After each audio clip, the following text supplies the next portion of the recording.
Welcome to Parasitology. Assalamualaikum everyone. I hope you all are fine.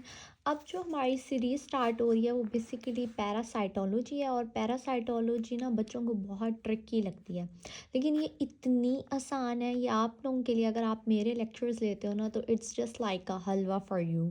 और सबसे important चीज़, मैं इसकी इंपॉर्टेंस बताना चाहती हूँ। चैप्टर जो मैं आपको स्टार्ट करा रही हूँ पैरासाइटोलॉजी में से, मोस्टली हमारे पास 16 to 17 MCQs आते हैं और लॉन्ग क्वेश्चन हमारे पास जो है ना, चैप्टर नंबर 52 से आता है, ब्लड एंड टिश्यू प्रोटोजोआ।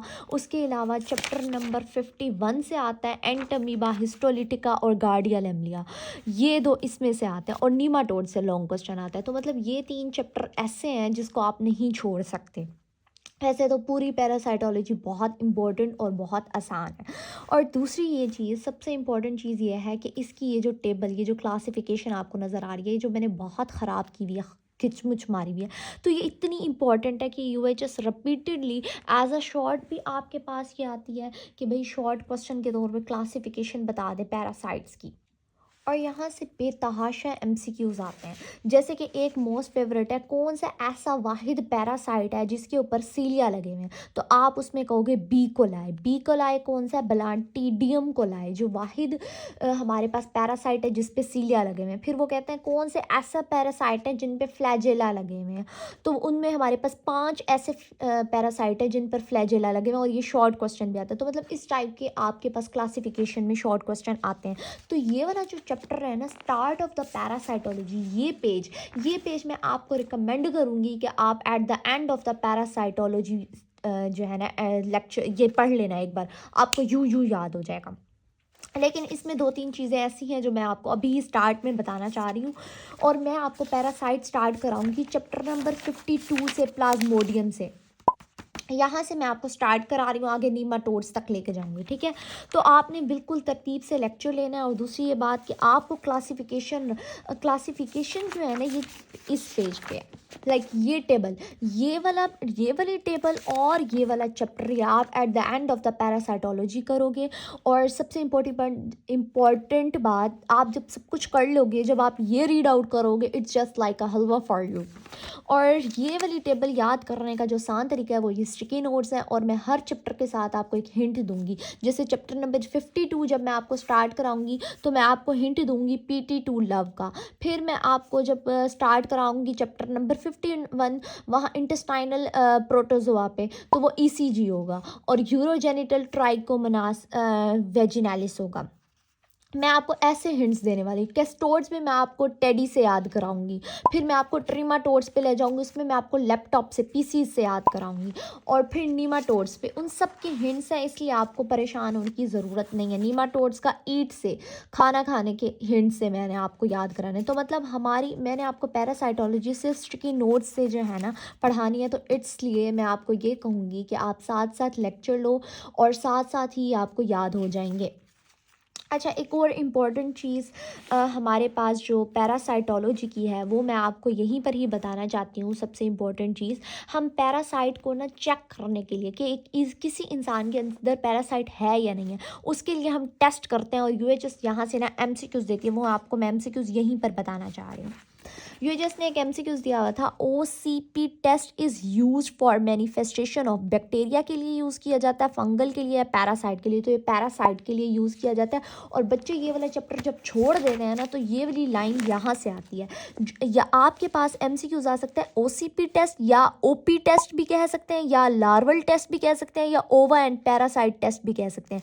तो मतलब ये डिफरेंट नाम्स हैं। आप OCP याद कर लो, OP आ जाए तब भी आप टिक करोगे, OC आ जाए तब भी टिक करोगे, ओवा एंड पैरासाइट आ जाए तब भी आप टिक करोगे। तो this is use for the checking of parasite, कि आपकी बॉडी में पैरासाइट है या नहीं।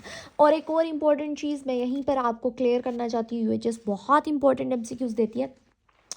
कि ईओजिनोफिलिया इज़ मोस्टली एसोसिएटेड विद, जो हमारे पास जब भी किसी इंसान की बॉडी में अगर पैरासाइट आ गया है तो उसमें ईओजिनोफिल बहुत ज़्यादा हो जाएंगे। एक तो ये इम्यूनोलॉजी में भी एमसीक्यूज आता है और पैरासाइटोलॉजी में भी। तो हमारे पास ऑप्शन थे कि बैक्टीरियल इन्फेक्शन, वायरल इन्फेक्शन या हेलमिंथ बेसिकली पैरासाइट का नाम है और ये हमारे पास है। हम आगे क्लासिफिकेशन देखेंगे, हम हेलमिंथ कह रहे हैं अपने मेटाजोआ को। हमारे पास जो पैरासाइट की बेसिकली डिवीजन हुई भी है ना, वो हमारे पास ये हुई है। ये पेज मैं आपको आहिस्ता आहिस्ता याद करा दूंगी। सबसे पहले हम प्रोटोजोआ करेंगे, फिर हम मेटाजोआ करेंगे। प्रोटोजोआ हमारे पास होगा यूनिसेलुलर, वेट अ मिनट, तो हमने एक सेल से बना हुआ, मतलब ऐसा पैरासाइट जो सिर्फ एक सेल से बना हुआ होगा। फिर हम करेंगे मल्टी सेलुलर, ठीक है। अब जो मल्टी सेलुलर है उसको हम मेटाजोआ भी कहते हैं और हेलमिंथ भी कहते हैं। तो आपको पता होना चाहिए जो ईओजिनोफिल है, चाहे प्रोटोजोआ चाहे मेटाजोआ, इन दोनों में ईओजिनोफिल ज़्यादा है क्योंकि पैरासाइट है। तो इस ऑप्शन में उन्होंने क्या दिया हुआ है भाई, उन्होंने कहा हुआ है कि बैक्टीरिया में इन्फेक्शन में ज़्यादा होगा या वायरल। तो हेलमिंथ बेसिकली पैरासाइट है, अगर इसकी जगह प्रोटोजोआ लिखा होता तब भी आप इसको टिक करते हैं। उसके अलावा यहाँ से कुछ जनरल एमसीक्यूज आते हैं, वो भी मैं आपको बताती हूँ। सबसे पहले थोड़ी सी क्लासिफिकेशन को रीड आउट करते हैं कि मेडिकली इंपॉर्टेंट पैरासाइट के बारे में बता दें। पैरासाइट प्रोटोजोआ पढ़ेंगे सबसे पहले हम, मेरे पास सबसे पहले हम चैप्टर नंबर 52 पढ़ेंगे एंड देन चैप्टर नंबर 51। उन दोनों में हमने प्रोटोजोआ पढ़ना है। फिर हम पढ़ेंगे मेटाजोआ जो कि मल्टी सेलुलर होते हैं, जिनको हेलमिंथ कहते हैं। उसमें हम दो डिवीजन करेंगे, प्लेटी हेलमिंथिन्स एंड नीमेट हेलमिंथिन्स। जो प्लेटी हेलमिंथिन्स है वो टेप से हम याद करेंगे, टेप वॉर्म्स उनको कहते हैं हम, फ्लैट वॉर्म्स बेसिकली होते हैं। और जो कैस्टोर्स होते हैं उनको हम टेप वॉर्म्स कहते हैं। इसकी आगे फर्दर दो डिवीजन है, ये आहिस्ता आहिस्ता आपको याद हो जाएगी। मैं आपको ये रिकमेंड करूँगी काइंडली आपको बस ये पता हो कि प्रोटोजोआ है और मेटाजोआ है। प्रोटोजोआ यूनिसेलुलर होता है और ये मेटाजोआ मल्टी सेलुलर होता है। और आहिस्ता आहिस्ता आपको डिवीजन खुद ब खुद याद हो जाएगी, आपको रट्टा लगाने की ज़रूरत नहीं है, सिर्फ आपने मेरे लेक्चर्स को अच्छे से सुनना है और ग्रिप करना है। और दूसरी ये चीज़ हमारे पास यहाँ से एमसीक्यूज आता है कि बैक्टीरियल सेल है, तो उसमें मतलब जनरल एमसीक्यूज आता है कि अगर आपकी बॉडी में बैक्टीरियल इन्फेक्शन हो गया तो उसमें आपकी क्या चीज़ ज़्यादा बढ़ेगी। मतलब आपके इनेट सेल्स होते हैं, निप से हमने याद किया था, न्यूट्रोफिल, इओजिनोफिल और बेजोफिल। तो याद रखना न्यूट्रोफिल जो है ना बैक्टीरियल इन्फेक्शन में इंक्रीज़ करता है, इओजिनोफिल पैरासाइट इन्फेक्शन में। जैसे बैक्टीरियोलॉजी सबसे इंपॉर्टेंट होती है ना, उसके बाद पैरासाइटोलॉजी बहुत इंपॉर्टेंट है। तो आपने ऐसे याद करना है, न्यूट्रोफिल कब इंक्रीज होंगे, जब आपका बैक्टीरियल इन्फेक्शन होगा, इओजिनोफिल तब जब आपके पैरासाइटोलॉजी इन्फेक्शन होगा, और बेजोफिल कब होंगे, जब हाइपर सेंसिटिविटी होती है। हाइपर सेंसिटिविटी की 4 टाइप्स हैं, हमने ना इम्यूनोलॉजी में इसका अलग से चैप्टर है, हम वो पढ़ेंगे। उसके बाद प्योर पैरासाइट इन्फेक्शन हुआ तो IgE भी साथ बढ़ती है, इओजिनोफिल भी। और अगर वायरल इन्फेक्शन है तो B और T लिम्फोसाइट्स होते हैं, और T लिम्फोसाइट्स में भी सबसे ज़्यादा CD8 लिम्फोसाइट्स जो है ना वो ज़्यादा हो जाते हैं नंबर में। मतलब जब आप CBC कराओगे ना, जब आप रिपोर्ट्स देखोगे तो आपके पास अगर न्यूट्रोफिल या आगे लिखा हुआ होगा पोलीमॉर्फो न्यूक्लियर सेल्स, ये भी न्यूट्रोफिल का दूसरा नाम होता है MPNS, क्योंकि इसमें बहुत सारे न्यूक्लियस होते हैं, इसके ऐसे होते हैं स्ट्रक्चर। तो ये आपके पास इस टाइप के एमसीक्यूज आ सकते हैं। तो आपने परेशान नहीं होना, आपने क्या करना है, निब से याद करना है। एन आ गया तो बैक्टीरिया और बैक्टीरियल इन्फेक्शन होगा, ई आ गया तो पैरासाइट का इन्फेक्शन हो गया, और बी आ गया तो मतलब हाइपर सेंसिटिव, और लिम्फोसाइट्स आ गए तो इट्स मीन वायरल इन्फेक्शन हुआ हुआ है आपकी body. That is the most important. और एक इम्पॉर्टेंट चीज़ जो कि मैं आपको यहीं पर बताऊंगी, मैंने आपको कहा कि आप क्लासिफिकेशन तो हम आहिस्ता आहिस्ता पढ़ लेंगे, तो आपको परेशान होने की ज़रूरत नहीं है। आपको ये टेबल याद करने की अभी रट्टा मारने की ज़रूरत नहीं है, आप जिस मेरे लेक्चर लो आपको खुद ब खुद याद हो जाएगी। लेकिन कुछ ऐसी बातें हैं जो मैं आपको बताना चाहती हूँ जो बहुत इंपॉर्टेंट है, और वो मैं आपको स्टिकी नोट से बताऊँगी। और आप एक काम करना है, ये स्टिकी नोट अपने पास रखना। पैरासाइटोलॉजी में क्या होता है, पैरासाइट जो रहता है असल में मेनली वो किस में रहता है, उस चीज़ों मतलब सारी ज़िंदगी किसके अंदर गुजार रहा है, वो अपनी सेक्सुअल साइकिल जिसमें करेगा ना उसको डेफिनेटिव होस्ट कहेंगे और वेक्टर कहेंगे। या इसको मेन होस्ट भी कहते हैं। मेन होस्ट जो होता है ना उसको, उसमें क्या होगा, सेक्सुअल साइकिल होगी, लड़का और लड़की आपस में सेक्स करेंगे और एडल्ट बनेगा वहाँ पर, तो बेसिकली वो डेफिनेटिव होस्ट है। इंटरमीडिएट होस्ट क्या है? इंटरमीडिएट होस्ट ऐसा है जिसमें ए सेक्शुअल साइकिल करेगा और लार्वा प्रेजेंट होगा, वहाँ एडल्ट नहीं होगा। ये बातें आपको आहिस्ता आहिस्ता समझ आ जाएंगी, बट कहने का मतलब ये है कि आप एक स्टिकी नोट अपने पास रखना। डेड एंड होस्ट ऐसा होस्ट होता है जो कि लार्वा प्रेजेंट होता है उसकी बॉडी में, लेकिन वो ट्रांसमिट किसी और इंसान को बीमारी नहीं हो सकती। फॉर एग्जांपल कोई बीमारी है मुझे, तो मुझे वो ऐसी छूत की बीमारी नहीं है कि वो मेरे खांसने की वजह से वो किसी और को भी हो जाए, लेकिन ऐसी टीबी की बीमारी होती है वो किसी और में ट्रांसफ़र हो जाती है। तो इस mean I am not the dead and host. Dead and host ऐसी बीमारी जो मुझ तक रहे, जैसे ब्रेन ट्यूमर है वो मुझ तक रहेगा, मेरे साथ सोने वाले बंदे को ब्रेन ट्यूमर नहीं हो सकता। तो I am the dead and host, that is the main important thing, और आप यहाँ से हाईलाइट कर लो।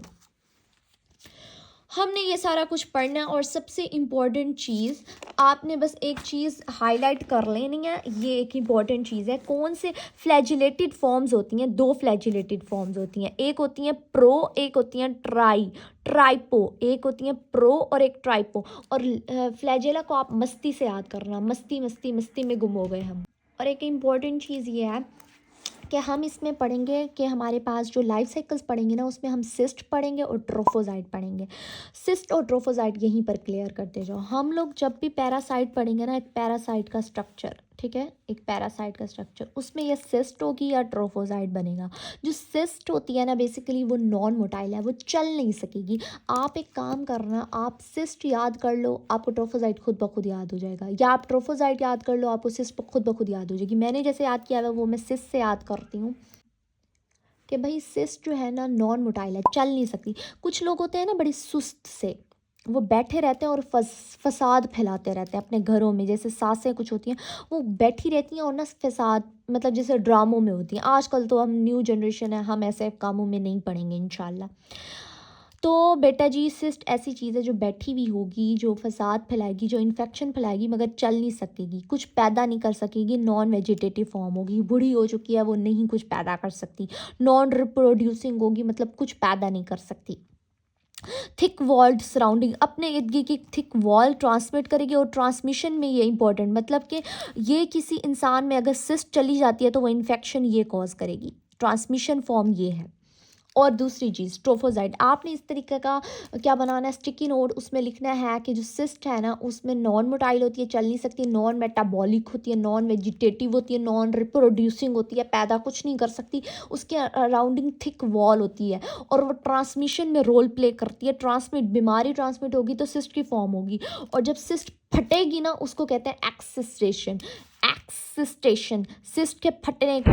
और सिस्ट जब फटती है तो उससे ट्रोफोजाइट बनता है, और वो ट्रोफोजाइट मोटाइल होता है, मेटाबॉलिक होता है, वेजिटेटिव होता है। अपनी बहुत एक ट्रोफोजाइट 3-4 बना लेगा, और उसके सराउंडिंग सॉफ्ट वॉल होगी। ये बातें आपने लिख लेनी है, मोटाइल है, मेटाबॉलिक है, वेजिटेटिव है, और रिक्वायर करता होस्ट, उसको होस्ट की ज़रूरत होती है ट्रोफोजाइट को, और सॉफ्ट वॉल होती है।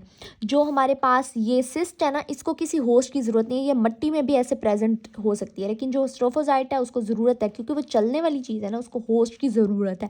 सॉफ्ट वॉल होती है, और वो ये डायग्नोस्टिक फीचर होती है। बस ये आपने कुछ बातें याद कर लेनी है।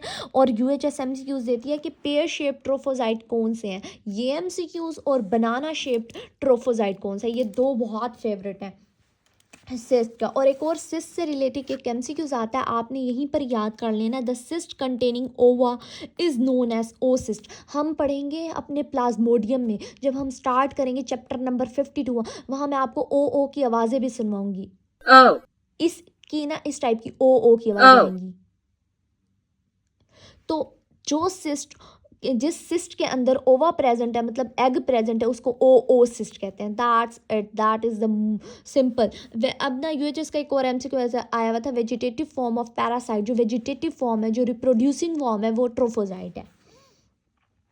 तो ये ज़रा इम्पॉर्टेंट चीज़ थी, तो मैंने ये यहीं पर बता दिया। और आपने काम करना है, पेयर शेप ट्रोफोजाइट और बनाना शेप ट्रोफोजाइट को जहन में रखना है, या आहिस्ता आहिस्ता आपको खुद ही याद हो जाएगा, आपको परेशान होने की ज़रूरत नहीं पड़ेगी। बस इतना याद रखना है, हमने प्रोटोजोआ पढ़ने हैं और metazoa. Protozoa unicellular and then metazoa is the multi cellular which is the helminths. तो आहिस्ता आहिस्ता आपको खुद ही याद हो जाएंगे। और जाके मेरे लेक्चर लो, लेक्चर नंबर 1 से स्टार्ट करो, अपना लेक्चर नंबर 2 से स्टार्ट होगा बेसिकली। तो आपने लाइक करना है, शेयर करना है, कमेंट करना है, and don't forget to press the bell icon. Bye bye, अल्लाह हाफिज़। और पैरासाइट को बड़ा इजी लेना है, बहुत इजी लेना है। तो सबसे इम्पोर्टेंट ये चीज़ थी, तो इस चीज़ को आपने माइंड में रखना है। और मैं थोड़ी सी इंपॉर्टेंस ये भी बता देती हूँ, जो चैप्टर नंबर 52 है ना, इसमें प्लाज्मोडियम और लिशमानिया यूएचएस का मोस्ट फेवरेट लॉन्ग क्वेश्चन। और अगर आपको ये चैप्टर आ जाता है ना यार, ये चैप्टर आपको मुश्किल लगेगा, सबसे डिफिकल्ट चैप्टर ये है। और अगर आपको ये चैप्टर आ जाता है, मुझे लगता है पूरी पैरासाइटोलॉजी यूँ आ जाएगी, आप कहोगे ओहो पैरासाइटोलॉजी ये भी कोई पढ़ने की चीज़ है। तो go and watch my lectures. Bye bye, अल्लाह हाफिज़।